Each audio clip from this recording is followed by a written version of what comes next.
हाय नमस्कार, किम छोदाब सत श्री अकाल। फिर से आप लोगों का स्वागत है और आज बात करते हैं एक ऐसे विटामिन्स की जिसकी कमी से हमारे शरीर में बहुत सारे तरह की प्रॉब्लम्स क्रिएट हो जाती है और उन प्रॉब्लम्स का solution one and only for उस विटामिन की पूर्ति करना होता है। तो जी हाँ, मैं बात कर रहा हूँ विटामिन बी 12 की, जो हमारे शरीर के लिए बहुत ज़्यादा उपयोगी है। अगर इसकी पूर्ति न की जाए तो क्या होता है? तो सबसे पहले बता दूँ, लाल रक्त कणिकाएँ जो हमारे शरीर में ऑक्सीजन का लेवल बैलेंस रखती है या उसको ऑक्सीजन को पूरे शरीर में रेगुलेट करती है, ट्रांसफर करती है, उसकी कमी हो जाएगी और जिससे हमें एनीमिया हो जाएगा। और जब एनीमिया हो जाता है तो डॉक्टर्स हमें विटामिन बी 12 की जो बाहर से सप्लीमेंट्स वगैरह होते हैं वो सलाह देते हैं और देते हैं। तो अब बी 12 कंज्यूम कहाँ से करें और क्यों ज़रूरी है? इससे क्या-क्या प्रॉब्लम, इसकी कमी से क्या-क्या दिक्कतें हो सकती है? उनके बारे में थोड़ा-सा डिस्कस करेंगे, चर्चा करेंगे। होप दैट कि कुछ वैल्यू ऐड कर पाएँ और कुछ सीखने को मिले। तो काफ़ी देर से मैं कुछ रिसर्च ऐसे ही कर रहा था कि यार मुझे ये चीज़ें मुझ पर प्रैक्टिकल अगर ऐसा होती है, तो लोग अवेयर मतलब ध्यान ही नहीं करते इन चीज़ों पर, छोटी-छोटी चीज़ों पर छोड़ देते हैं, उनको लैग कर जाते हैं। तो क्यों ज़रूरी है? और बहुत सारे ऐसे लोग मिलते हैं, आपने देखा होगा, जो इन चीज़ों से जूझ रहे हैं, पीड़ित हैं, लेकिन ऐसा नहीं कि उन पर थोड़ा-सा काम करें, उन पर थोड़ी-सी चर्चा करें या उन पर खुद को बैलेंस करने की कोशिश करें। तो बी 12 बहुत इंपॉर्टेंट है। बी 12 हो गया, एक अमीनो एसिड हो गया। मैं अपने भाई के साथ सुबह इस टॉपिक पर बात कर रहा था। मैंने कहा यार अब 30 के बाद 30 तक एज में ऐसा है कि आपकी बॉडी रिकवर होती है, कुछ चीज़ें खुद ऑब्ज़र्व कर लेती है, बैलेंस कर लेती है। लेकिन उसके बाद धीरे-धीरे जो चीज़ें होती है, बॉडी ऑब्ज़र्वेशंस का काम जो होता है, वो कम कर देती है।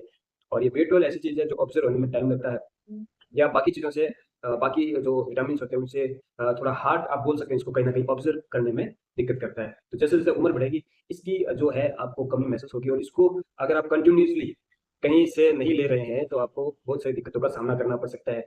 जैसे दिक्कतें क्या हो गई, हाथों में, पैरों में शून्यपन आना, ठीक है, डिप्रेशन के शिकार होना और माइंड संबंधी बहुत सारी दिक्कतें, चलने-फिरने में दिक्कतें। तो बहुत सारी चीज़ें हैं जिनको आपको फेस करना पड़ेगा। अब बात करते हैं कि ये किन लोगों में होता है और इसको कैसे, कहाँ से कंज़्यूम किया जा सकता है। देखो, सामान्यतः ये चीज़ें जो होती है, एनिमल से प्राप्त की जाती है ना। अब मैं बात करता हूँ कि हाँ, वेजिटेरियन वालों के लिए थोड़ी दिक्कत क्रिएट करता है, क्योंकि पौधों से हम वेजिटेरियन लोग क्या करते हैं, पौधों से अपने आप को सुरक्षित रखते हैं और बैलेंस रखते हैं। तो वही चीज़ें खाते हैं वो, जैसे सब्ज़ी हो गई, दालें हो गई, है ना? डेयरी प्रोडक्ट्स यानी दूध से, मछली से, माँस से, अंडे खाने से मैन ऑन मैन इसकी पूर्ति की जा सके। और ये सबसे इम्पोर्टेंट अपना विटामिन में से एक विटामिन मैं इसको मानता हूँ और ये है, ठीक है? फिश ऑयल लोग क्यों क्यों कंज़्यूम करते हैं? ताकि उसमें अमीनो एसिड होता है और विटामिन बी 12 भी होता है, क्योंकि जितना शरीर को चाहिए उतना कम से कम हम जो पेड़-पौधे खाते हैं शाकाहारी लोग, उनमें नहीं होता, तो इसको अलग से कंज़्यूम करना पड़ता है। ये हमारे नर्वस सिस्टम को रेगुलेट करता है। नर्वस सिस्टम तंत्रिका तंत्र, हमारे सोचने की क्षमता, हमारे मेमोरी जितनी हमने पढ़ाई की है, जितने हमने कुछ चीज़ों को इतने सालों से मेहनत की है, वो चीज़ें बनी रहेगी, वरना वो लैग कर जाएगी। वो आप भूल जाएँगे एक समय के बाद, तो फिर उस चीज़ का क्या मतलब रह गया? आपने कितनी अच्छी पीएचडी क्यों ना की हो, लेकिन अगर आप इसकी एफिशिएंसी का सामना कर रहे हैं, तो आप एक दिन मेमोरी लॉस करके भूल जाएँगे। फिर आप जो ज़रूरी चीज़ है उसको लेकर नहीं चल रहे, तो ये बहुत ज़्यादा ज़रूरी होता है। तो मेमोरी लॉस हो गए और तंत्रिका तंत्र पर इफ़ेक्ट पड़ता है। और खाने का सोर्स मैंने बता दिया कहाँ से, डॉक्टर क्या करते हैं, सप्लीमेंट्स देते हैं और इससे जो सबसे बड़ी जो बीमारी होती है, एनीमिया के शिकार। अब एनीमिया क्यों होता है? एनीमिया किसी को भी हो सकता है, ठीक है? एनीमिया लाल रक्त कणिकाओं के शरीर में कमी होने से या न होने के कारण होता है। अब आप कहेंगे यार एनीमिया मतलब क्या?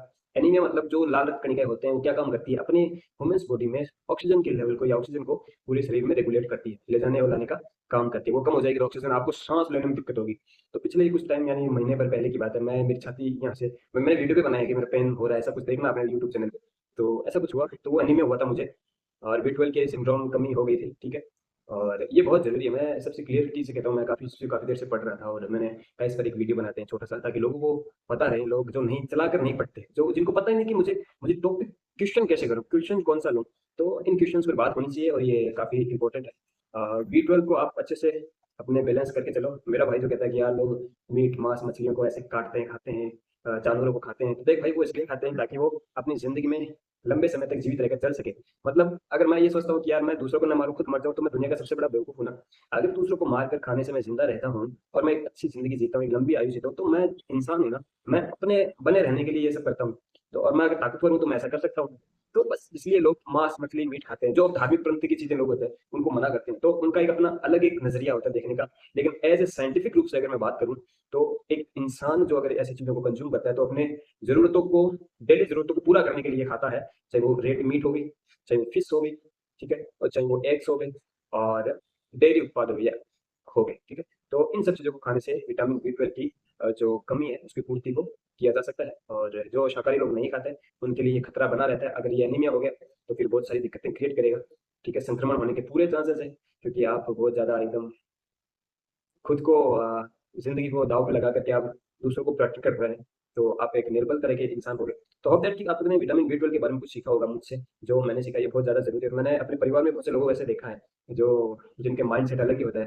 जिनको अगर मैं देखूँ ना कि यार आप ये खाओ, ये करो अलग से, उनका थोड़ा एक्स्ट्रा हेल्थ का प्रिकॉशंस रखने की कोशिश करूँ, तो वो कहते हैं कि यार तू बेवकूफ़ है, ऐसी बातें करता है, ऐसी चीज़ों को सपोर्ट करता है। सो होप दैट कि इस वीडियो के दौरान साइंटिफिक रूप से आपको पता लगा होगा कि बी 12 और अमीनो एसिड, अब अमीनो एसिड जो होता है वो भी बहुत टू इम्पोर्टेंट है। नेक्स्ट ऐसी किसी वीडियो में मैं आपको जानकारी प्रोवाइड करवाऊँगा, लेकिन आज के लिए इतना ही। तो बी 12 कहीं से कंज़्यूम कीजिए और अगर आपको ऐसे लगता है तो एक बार डॉक्टर से कंसल्ट कीजिए। और मैंने इसकी दिक्कतों का आपको बता दिया, सिर दर्द होना, डिप्रेशन का शिकार होना और साँस लेने में दिक्कत आना। अब 30 के बाद 30 ईयर्स के बाद आपको जो चीज़ें हैं बैलेंस करके चलना पड़ेगा, क्योंकि यहाँ तक आपको फ्रीडम थी, आप ग्रोथ कर रहे थे। अब नेचर खुद चाहती है कि आप अपना ख्याल रखो। Okay, thank you.